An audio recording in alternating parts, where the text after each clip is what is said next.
Thursday, June 27th, AD 2025. This is the World View in 5 minutes, written by yours truly and heard on 140 radio stations and at theworldview.com. I'm Adam McManus. On June 25th, the Pakistani Supreme Court ordered the acquittal of an elderly Christian man on death row for 23 years on a blasphemy against Islam conviction, reports Morning Star News. A 3-judge bench acquitted Anwar Kenneth, age 72, of the blasphemy allegations. His attorney, Raina Hamid, himself a Muslim, explained that a person of unsound mind could not be held liable for such a crime. He added that this case highlights the plight of dozens of other blasphemy prisoners who are also suffering from mental health challenges, yet their cases have been pending for years. Defense Secretary Pete Hegseth defended President Trump's characterization that the Iranian nuclear sites were obliterated. President Trump directed the most complex and secretive military operation in history, and it was a resounding success, resulting in a ceasefire agreement and the end of the 12-day war. There's been a lot of discussion about what happened and what didn't happen. Step back for a second. Because of decisive military action, President Trump created the conditions to end the war, decimating, choose your word, obliterating, destroying Iran's nuclear capabilities. At a press conference at the NATO summit in The Hague, Netherlands on June 25th, Secretary Hegseth added this. There's a reason the president calls out fake news for what it is. These pilots, these refuelers, these fighters, these air defenders, the skill and the courage it took to go into enemy territory flying 36 hours on behalf of the American people and the world to take out a nuclear program is beyond what anyone in this audience can fathom. And then the instinct of CNN, the instinct of the New York Times is to try to find a way to spin it for their own political reasons to try to hurt President Trump or our country. They don't care what the troops think. They don't care what the world thinks. They want to spin it to try to make him look bad based on a leak. What do leakers do? They have agendas. And what do? Do they share the whole information or just the part that they want to introduce? And when they introduce that preliminary report that's deemed to be a low assessment, you know what a low assessment means? Low confidence in the data in that report. And why is there low confidence? Because all of the evidence of what was just bombed by 12 30,000-pound bombs is buried under a mountain, devastated and obliterated. So if you want to make an assessment of what happened at Fordo, you better get a big shovel and go really deep, because Iran's nuclear program is obliterated. And somebody somewhere is trying to leak something to say, oh, with low confidence, we think maybe it's moderate. Those that dropped the bombs precisely in the right place know exactly what happened when that exploded. And you know who else knows? Iran. That's why they came to the table right away, because their nuclear capabilities have been set back beyond what they thought were possible because of the courage of a commander-in-chief who led our troops, despite what the fake news wants to say. In a 6-3 decision yesterday, the U.S. Supreme Court ruled that South Carolina has the right to defund the Planned Parenthood abortion business, reports Life News. The pro-life state wants to be able to block taxpayer funding for the abortion business under Medicaid, but the abortion company sued to block that action. The Supreme Court ruled that South Carolina has the power to block funding. In the decision, written by Justice Neil Gorsuch, the Supreme Court said Medicaid laws do not give individuals the right to bring federal lawsuits against states. The High Court's ruling means that the state can direct Medicaid funding, funds intended to help low-income individuals obtain necessary medical assistance, to comprehensive health care rather than entities that exist primarily to perform abortions. South Carolina Republican Governor Henry McMaster issued executive orders barring the pro-abortion organization from receiving reimbursements for non-abortion services like cancer screenings, STD testing, and contraception, arguing that the funding just frees the abortion business to spend funds killing babies. Governor McMaster is living up to the command of Proverbs 31, verse 8, which says, "Speak up for those who cannot speak for themselves. White House Press Secretary Caroline Leavitt weighed in. As for the Supreme Court ruling, the president has always maintained that Americans should not be forced to violate their conscience and their religious liberty by having their tax dollars fund abortions, and we're glad the Supreme Court ruled on that side.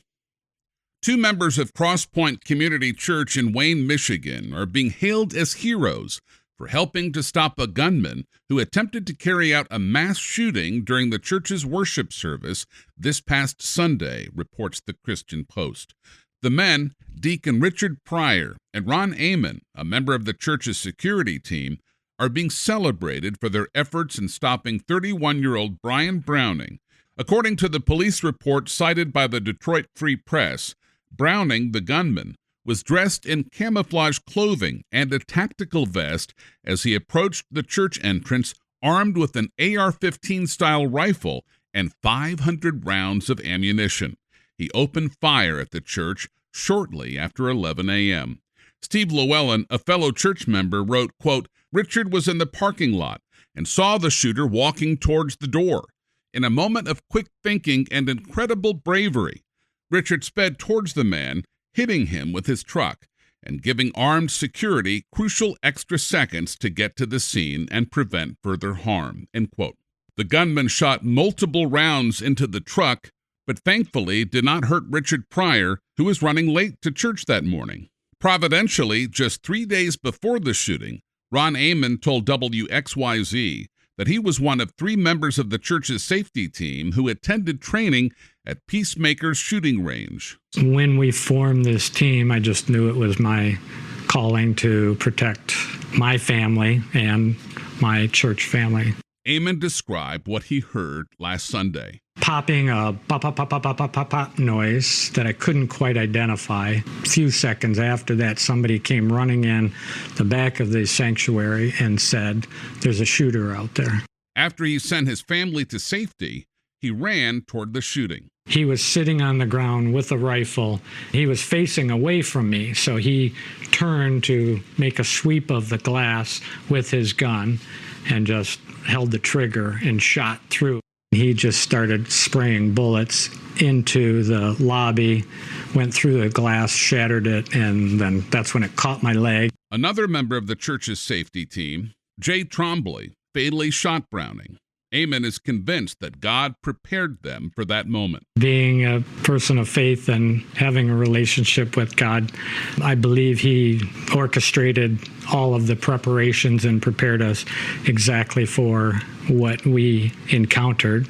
Kate Dunphy, the organizer of the GoFundMe campaign for the church security volunteer who was shot in the leg, wrote, quote, "Ron's tibia was shattered and required extensive surgery to place a rod at the leg injury. This injury will have approximately 3 to 5 months of physical recovery and rehabilitation.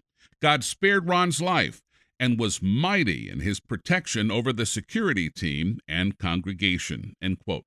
She cited Psalm 37, verses 23 and 24, which says, "The steps of a man are established by the Lord when he delights in his way. Though he fall, he shall not be cast headlong, for the Lord upholds his hand." I would love to share 3 emails on Monday, June 30th, from kids between the ages of 5 and 17 who listen to The Worldview. What do you like about this Christian newscast? And why would you urge listeners who have not yet given to make a donation to help pay for our team to put it all together? Parents, for the younger ones, please include their full name, city, and state. Just ask them those 2 questions and type up their answers. Better yet, if you record a short 15 to 30-second video on your phone, you can email that to me, and I'll grab the audio from it. Send the email to adam@theworldview.com. One last thing, don't forget to include their age.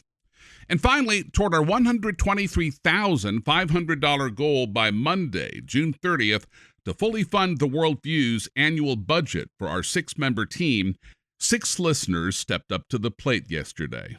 We're grateful to God for Pat in Park Ridge, Illinois, who gave $25, Joshua in Goddard, Kansas, who gave $50, and Jody in Westerlo, New York, who gave $100. And we were touched by the generosity of Rose in Everson, Washington, who gave $118, Ann in Albuquerque, New Mexico, who gave $500, and David in Crestview, Florida, who pledged $50 per month for 12 months for a gift of $600. Those 6 Worldview listeners gave $1,393.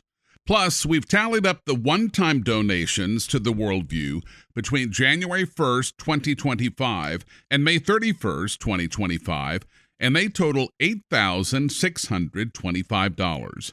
In addition, we totaled the existing monthly pledges to the Worldview, which preceded June 1st, and they total $23,160. Between the 6 new donations which came in yesterday and the donations which preceded the beginning of this month-long fundraiser, listeners have given a total of $33,178. Ready for our new grand total? Drum roll, please. $104,086.55.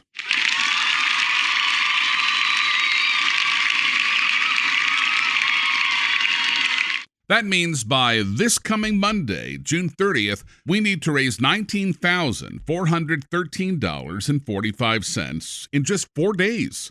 That's $4,853 per day. We are getting so close. We just need to find the final 8 people to pledge $100 per month for 12 months for a gift of $1,200, and another 16 people to pledge $50 per month for 12 months for a gift of $600. Is the Lord tugging on your heart right now? Go to theworldview.com and click on Give on the top right. If you want to make it a monthly pledge, click on the Recurring tab. Help fund this Christian newscast for another year with accurate news, relevant Bible verses, compelling sound bites, uplifting stories, and practical action steps. How awesome would it be if you helped give or pledge that money by 12 midnight Central tonight, June 27th? If you've been waiting until the last minute to get us across the finish line, this is your time to shine. We can do this, people. Go to theworldview.com and click on Give right now while you're thinking about it. And that's the Worldview on this Friday, June 27th, in the year of our Lord 2025. Follow us on X or subscribe for free by Spotify, Amazon Music, or by iTunes or email to our unique Christian newscast at theworldview.com. I'm Adam McManus. Seize the day for Jesus Christ.